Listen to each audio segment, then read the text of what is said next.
The next step we would need to do is to order materials. So to do that, we can easily create a purchase order. If we go to our order section over here on our quote,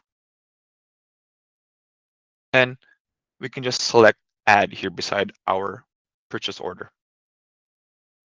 And when we select that, our PO system or purchase order system is very streamlined that it will break down the products by vendor automatically. So in this case, I can filter them by specific vendors.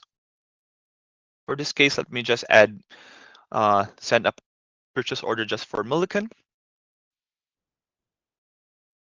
And once I click on OK, I can now fill in my purchase order information. So I can just, yeah, I already have these filled up. I can add any other information such as photos, notes, my terms and conditions. And once I click on save, that's all I needed to do to create a PO. So similar to our quotes, you can email this out and send to your vendor. So if I email this, you'll see that our vendor email is automatically populated. You can also track the status of your documents, similar to the quote. All right. So let's just say we marked it as approved.